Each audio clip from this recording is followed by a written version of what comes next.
लेकिन अगर आप थोड़ी वीतराग भावना डाल करके विचार करोगे कि मैं ऐसे था 8 साल में, 10 साल में ऐसे था, अब मैं ऐसे, और मेरे फिर इतने वर्ष बाद में इतना परिवर्तित हो गया, इतना चेंज आ गया, देह इतनी तेजी से बदल रहा है, इतनी तेजी से शरीर जा रहा है, तो इसका मतलब है कि जैसे दादा बाबा गए वैसे अपना भी नंबर आने वाला है।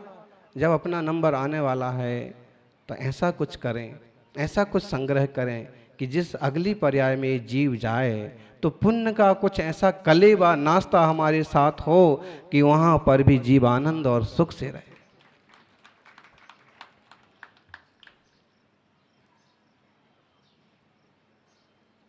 ज्ञान आत्मा का स्वभाव है।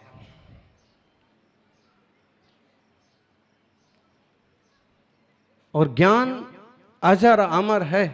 और जैसे ज्ञान आत्मा का स्वभाव है वैसे सुख भी स्वभाव है। ऋषभ, आत्मा का स्वभाव क्या है? बोलो सभी हैप्पी बर्थडे बोलो। आत्मा का स्वभाव क्या है? ज्ञाता दृष्टा। ये जो जानन स्वभाव है यह हम है। हम मतलब ज्ञान आत्मा। और जैसे ज्ञाता दृष्टा हमारा स्वभाव है ना, वैसे सुख और आनंद भी हमारा स्वभाव है। लेकिन जीव का जब भी लक्षण बनता है, परिभाषा बनती है, क्या बनती है? बोलिए, जीव की परिभाषा क्या बनती है? पंजाब वाले बोलिए, जीव की परिभाषा क्या बोलेंगे पंजाबी में? जीव की परिभाषा बनती है, लक्षण बनता है जो जानता है, देखता है। हम सब जानते हैं, लेकिन हम यह जानने वाले हम हैं, हमें इस पर भरोसा नहीं है। क्या आप लोग सोच रहे होंगे कि कैसी बात हो रही है, जन्म दिवस है, कुछ अच्छे गीत भजन सुनाएं, कुछ ऐसी वैसी बात करें कि मैं बचपन में ऐसे खेलता था और मुझे क्रिकेट पसंद था और मुझे कबड्डी पसंद थी और मैं तैरना जानता था और मैं ऐसे कूदता था, मैं ऐसे फानता था। ऐसा कुछ बताना चाहिए ना। अब ये बताने बैठे हैं कि आत्मा क्या चीज़ है और जन्म क्या कोई मतलब नहीं है। और अब जन्म दिवस है तो इसको अच्छे सेलिब्रेट करना बोले, लेकिन नहीं, ज्ञानी की दृष्टि दूसरी होती है। तीर्थंकर भगवान का जन्म गर्भ कल्याणक सौधर्मेंद्र आदि सब मनाते हैं, ज्ञानी हसमुख, लेकिन वो खुद ही उसमें बहुत ज्यादा खुश नहीं होते। आप देख लो। लेकिन एक बात और है कि मनाते जरूर है। कौन मनाते हैं? सौधर्म इंद्र मनाते हैं। सौधर्म इंद्र क्यों मनाते हैं और सारे इंद्र क्यों मनाते हैं? वे अपनी आत्मा के हित के इच्छुक हैं। इसलिए जो इसी भाव से मोक्ष जाने वाले हैं या 2-4 भाव में मोक्ष जाने वाले हैं या परमेष्टि की श्रृंखला में विराजे हैं, वो अपने आत्महित की दृष्टि से, अपने स्वार्थ की भावना से, उनके गुणों को पाने के लिए उनकी पूजा पद्धति प्रशंसा भक्ति करके और हर कल्याण को मनाते हैं। और आप भी गुरुदेव का मनाते हैं। कुछ लोगों ने, हम ये बात कहेंगे बहुत अच्छी बात है और हमें ऐसे कहना ही चाहिए कि आत्मा और देह भिन्न भिन्न है, जन्म दिवस फिजूल की चीज है, कितने सारे जन्म हो गए, कितने सारे मरण हो गए, हर पल एक एक सांस पर ही हमारा जन्म मरण हो ही रहा है। और यह जीव निगोद में एक सांस में 18 बार जी गया, मर गया। विज्ञान भी मान रहा है ये सब चीज। इतना सूक्ष्म जीव होता है कि अभी कोरोना का वायरस, उसके लिए कितने सारे नए नए शब्द आ रहे हैं। बोले कि कोरोना म्यूटेट हो गया है, फिर नए रूप में आ गया है, फिर इस रूप में आ गया। ये वायरस इतनी तेजी से इतने रूपों में बदला, इतने सारे नाम अखबारों में आ गए। ये भी एक तरह का समझ लीजिए वायरस। ऐसे ही छोटी छोटी जाति के जीव इतने होते हैं और इतने जल्दी अपना रूप बदलते हैं, जीते मरते हैं। विचार करना। हम इस पर्याय में मनुष्य हैं, पहले भी मनुष्य थे, आगे भी मनुष्य होंगे, इसका कोई हिसाब किताब है किसी पर? जज साहब, आपके इस जन्म के कोई गलतियां हैं, अपराध हैं, उसका निर्णय कर सकते हैं, वो भी जो FIR किए गए हों। लेकिन अपने ही कर्म हर समय में आश्रय बंद हो करके वो खुद ही निर्णय देते रहते हैं कि अब तुम्हें क्या क्या लाभ होना है, क्या क्या हानि होना है, क्या साता और क्या असाता और कौन सी पर्याय। हमारी आत्मा का स्वभाव है क्या? ज्ञान, दर्शन, जानना, देखना, प्रत्येक व्यक्ति का, चाहे भारत देश के किसी कोने में रहता हो कि दुनिया के किसी कोने में रहता हो, किसी भी जाति का जीव हो, देखना जानना स्वभाव है। लेकिन देखना जानना स्वभाव पर इसकी स्थिरता नहीं बनती है। क्यों? यह मैं हूं, इसे ही तो ये पकड़ता नहीं है। नहीं आ रहा समझ में? और आनंद हमारा स्वभाव है, सुख हमारा स्वभाव है। वो सुख स्वभाव है, इसलिए हम किसी भी चीजों से सुख पाने की कोशिश करते हैं। जैसे हमें पंखे से सुख मिलेगा, तो हम पहले यहां बैठे थे, धीरे से उठ करके और सरक सरक के पंखे तक पहुंच गए, ठीक है। और जो पंखे तक नहीं पहुंच पाए, वो जो कुछ मिला उसी को हिला रहे, ठीक है। क्यों? उसे लग रहा है कि ये हवा से मेरे को सुख है, ठीक है, सुख लग रहा है, क्योंकि स्पर्शन इंद्रिय के माध्यम से हमारा ज्ञान ऐसा वेदन कर रहा है कि अब थोड़ा ठीक लगा। लेकिन वास्तव में जब तक ये इंद्रियां हैं, जब तक ये बॉडी है, जब तक ये राग द्वेष हैं, तब तक हमें संसाधन सुख के कारण लगते हैं। लेकिन अगर हमने ये समझ लिया कि अगर मैं अपने तक आ गया, मैं निज स्वरूप तक आ गया, तो सारे सुख और आनंद मेरे भीतर से ही प्रकट होते हैं। सुख और आनंद बाहर से नहीं आता है। ये बात समझना थोड़ा ऐसे लगता है, लेकिन समझना तो पड़ेगी भाई।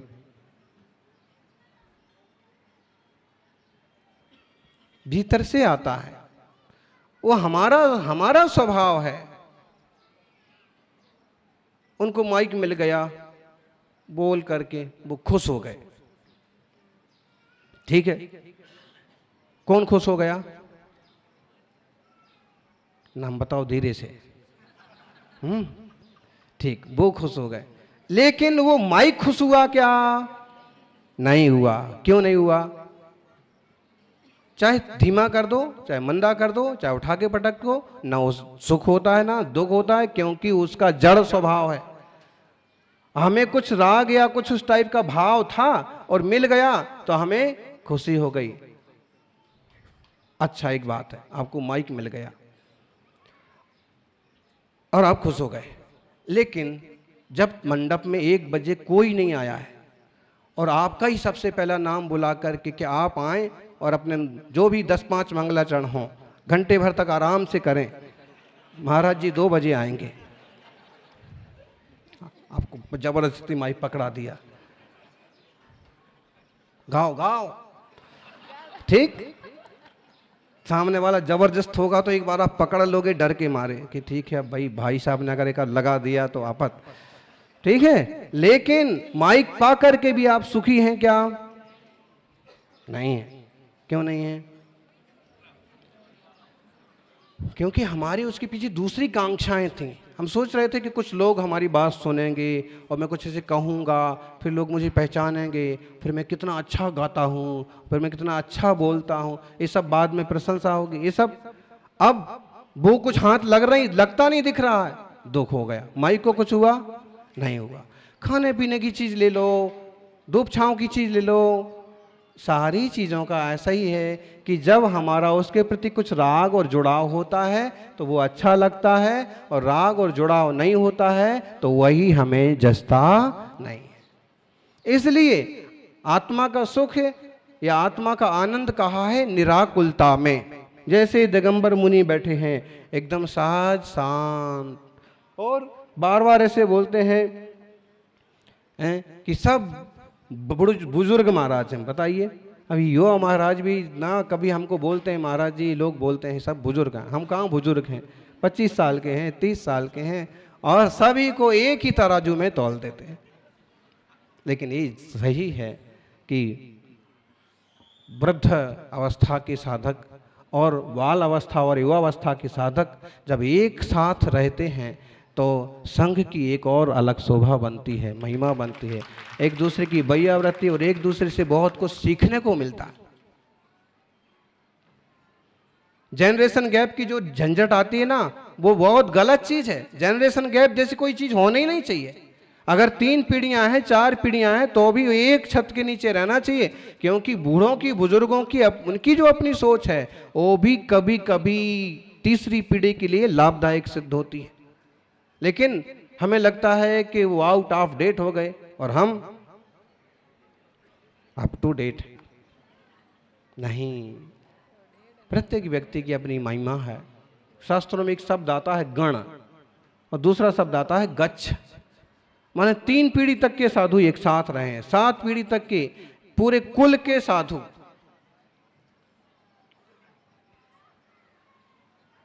तो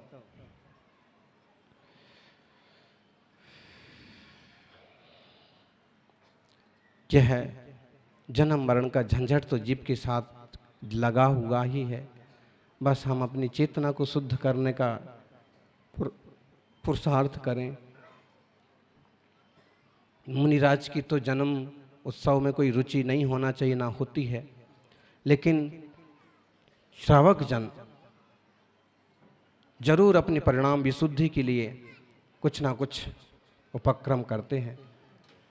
उसे सर्वथा हेय नहीं कर देना चाहिए। जैसे कि कुछ लोग उसको इतना हेय मान लेते हैं कि महाराज जी जन्म दिवस मन रहा है, बिल्कुल गलत हो रहा है। हम अपनी खुद की कोई आएगी ना जन्म तिथि, तो सादा ग्रस्त होकर के भी अपने नाते पोते पिल्लू का बचपन आएगा, जन्म दिवस आएगा, तो कुछ ना कुछ उपक्रम करके मनाएंगे। और फिर मुनि राजाओं का ऐसा कुछ उत्सव हुआ तो उसको एकदम हेय दृष्टि से देखेंगे। ये भी कोई बुद्धिमानी नहीं है। वो मुनिराज, वो ज्ञानी खुद उसको हेय मान रहे हैं, जान रहे हैं। लेकिन धर्मात्मा का कर्तव्य क्या बनता है? धर्मात्माचा कर्तव्य काय आहे? पाटीलांनो सांगा, कुठे कुठे बसले सगळे? महाराष्ट्र से लोग कुठे आए? तिकडे पश्चिम महाराष्ट्रात बसले तुम्ही सगळे। बोलो, विचार करो। गुरुदेव को अपनी वीतरागता बढ़ाने पर ही ध्यान देना चाहिए और श्रावक जनों को उनकी वीतरागता में से कुछ ना कुछ सीख लेने के लिए उनके पीछे लगे रहना चाहिए। पीछे लगे रहना चाहिए, लेकिन थोड़ा छोड़ भी देना चाहिए। जब सामायिक को बैठ रहे हैं, ध्यान में जा रहे हैं, तो भी आत्मार्थियों अपन सभी ऐसे जीवादजीव मिति लक्षण तो विभिन्नम ज्ञानी जनोनुन भवति स्वमुल्ल संतम अज्ञानी नो निर्वधि प्रविजम्भतेयम मोहस्तु बद कथम बतना नटीति। जीव और अजीव की अलग अलग पहचान है, हो रही है, ज्ञानी अनुभव कर रहे हैं, लेकिन फिर भी कैसा मोह है कि जीव और देह को एक मान करके संसार में जीव उलझा हुआ। अच्छा, वो संसार में उलझा हुआ जीव एक ऐसा है कि जो बहिरात्मा है, उसे आत्मा की और देह की कोई खबर नहीं है भिन्नता की। लेकिन उस संसार में उलझा हुआ एक व्यक्ति ऐसा भी है जो अंतरात्मा है। कैसा है? अंतरात्मा। उसका निर्णय हो गया है कि यह मैं, ये पर, ए स्वा ए पर। हम उस तरह का प्रयास करें, पुरुषार्थ करें।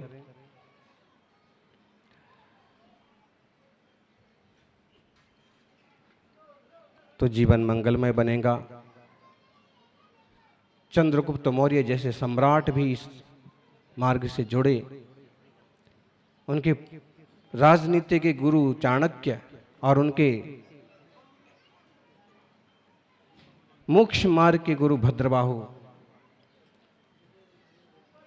आचार्य श्री भद्रबाहु बहुत बड़े साधक थे और बचपन से ही वो इस मार्ग में आ गए थे। चंद्रगुप्त मौर्य का जब दीक्षा संस्कार हुआ तो उनका दूसरा नाम प्रभाचंद्र मिलता है, इसलिए विशाखाचार्य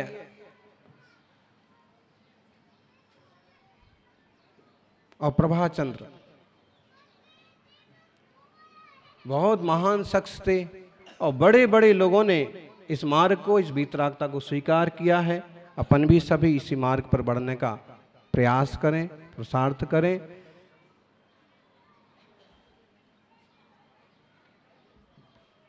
लोग बहुत जन्म दिवस मनाते हैं। आजकल युवाओं में एक नया ट्रेंड आया है, कम से कम जो धर्म को थोड़ा सा समझते हैं, और उन लोगों ने ये काम चालू किया है कि अपना जन्म दिवस देवशास्त्र गुरु के सानिध्य में मनाना, भगवान की भक्ति करके या विधान करके मनाना। मित्रों के साथ कोई पार्टी करना तो एकदम सात्विक ढंग से और व्यवस्थित जगह पर करना, ताकि हमारी मर्यादाएं और धर्म सुरक्षित रहे। लेकिन मोमबत्तियां बुझाना नहीं चाहिए, दीपक जलाना चाहिए। अगर आप 20 साल के हो गए तो 20 दीपक प्रभु के चरणों में अर्पित कीजिए और कहिए कि ऐसा हमारा जीवन और आगे तक जगमगाता था। केक काटना चाहिए, काटना नहीं चाहिए। केक का मतलब होता है टुकड़ा, और टुकड़े कुत्ते को डाले जाते हैं। काटना नहीं चाहिए। लड्डू हो और फिर बढ़िया से कोई मंत्र का उच्चारण करके, जाप करके, ताली बजा करके लड्डू का वितरण करो। तीर्थंकरों के उत्सव मनाएं, इससे जीवन मंगलमय होगा। उन देह के निर्माता, चूंकि आत्मा तो शाश्वत है, देह के सृजन करता और संयम मार्ग के प्रदाता